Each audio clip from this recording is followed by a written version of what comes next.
having a splendid day. He was making good time with Annie and Clarabelle and was early at each station.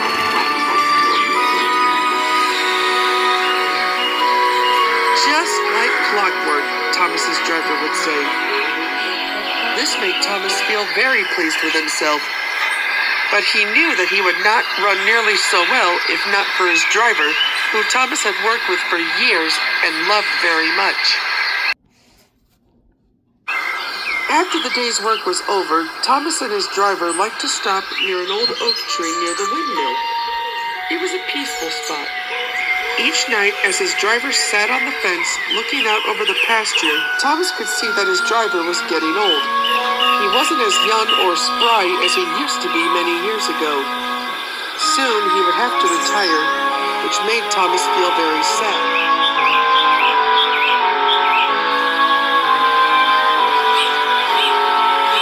Don't worry, Thomas, his driver said.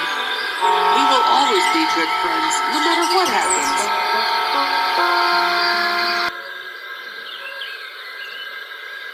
The next morning, Thomas was astonished to find a new driver greeting him in the sheds. I beg your pardon, Thomas said, but where's my driver? I am your driver today, Thomas. We've got an early train. Be quick now.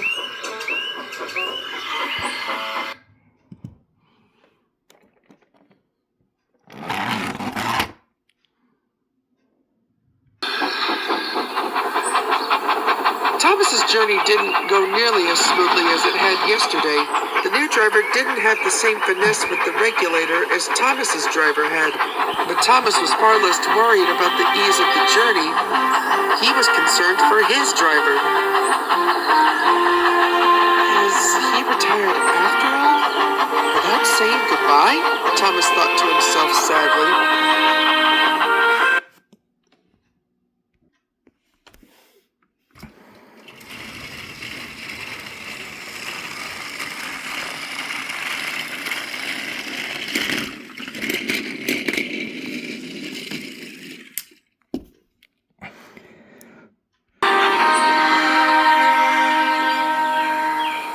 The following morning and the morning after that, Thomas still didn't see his driver, and he was so busy that he didn't get a chance to find out what happened. He was beginning to become very frustrated.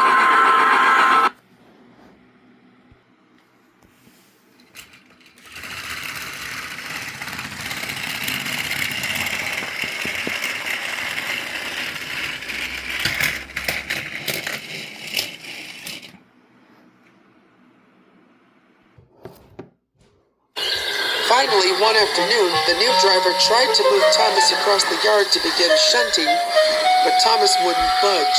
Show a wheel, Thomas! The Fat Controller is counting on us! I'm not moving from this spot until you tell me where my driver is, Thomas spluttered. The new driver looked down at his feet. The fireman looked nervous too. Are you certain you wish to know? The driver said. Yes, please tell me, Thomas asked with feeling. Your driver's very sick, Thomas. Very sick indeed. Thomas's eyes widened. Sick? Asked Thomas. Like Bill and Ben's coughs and sneezels? No, Thomas. It's worse. Much worse. The new driver explained everything, but Thomas couldn't believe what he was hearing. One word stood out apart from the rest. Terminal.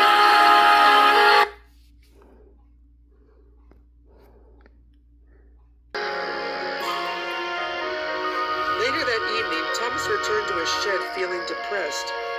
His driver was gravely ill and there was no way to help. The other engines didn't know what to say or how to make Thomas feel better.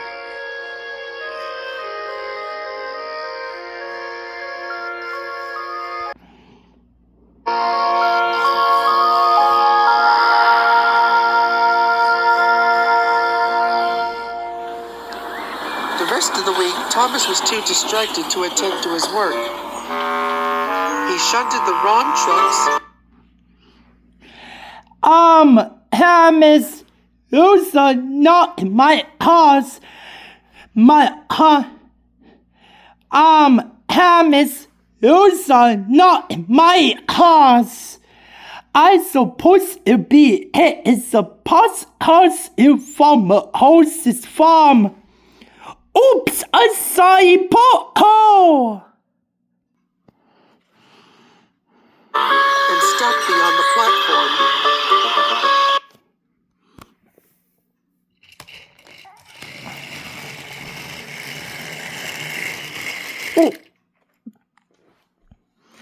Oops!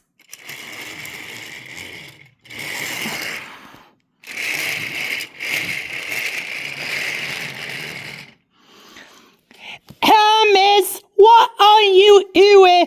That's not what's away for you to do. I'm sorry. Then,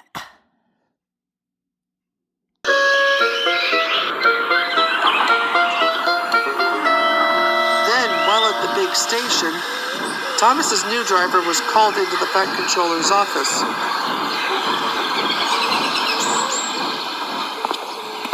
He and the Fat Controller walked back out and approached Thomas slowly. Without the upper hat, you the sound effect for this episode. The Fat Controller started. Yeah, I don't know how to tell you this, Thomas, but it's best that you know. He and the new driver traded nervous glances. We received a message that your driver passed away around 7 o'clock this morning. Thomas's heart sank. Tears formed in his weary eyes. The sun was beating down, but Thomas felt ice cold.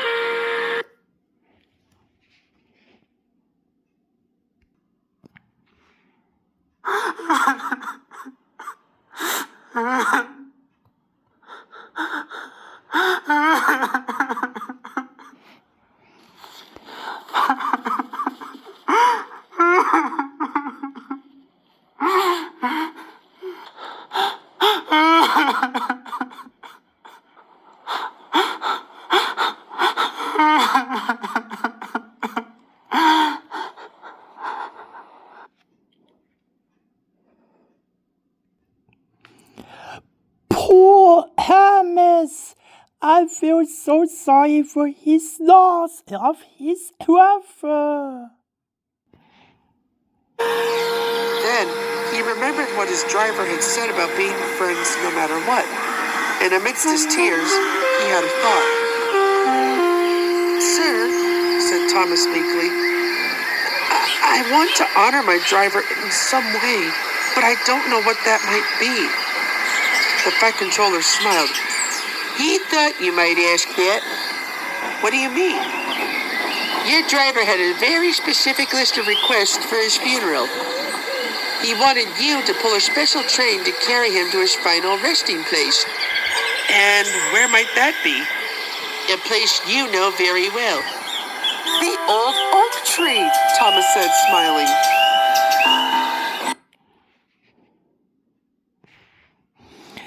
What is the old tree? I will show you here.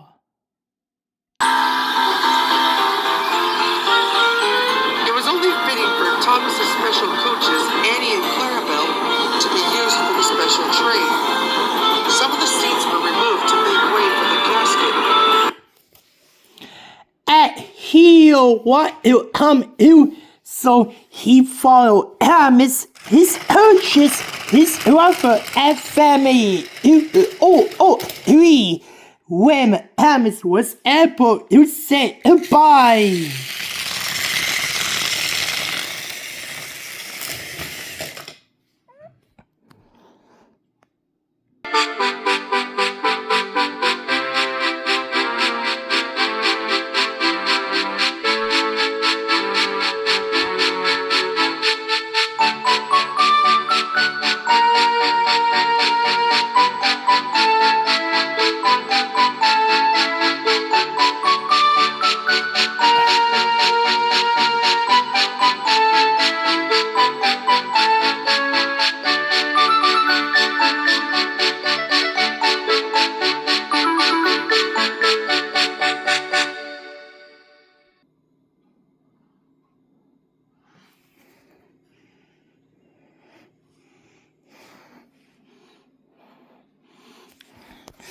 Wow, Thomas. He is so beautiful.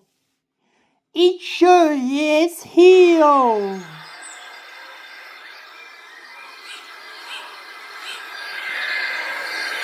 I will miss you, Thomas sighed. And though he felt sad, he also felt happy, because he knew that even though his driver was no longer here, whenever Thomas visited the old oak tree, his friend would still be there to share it with him.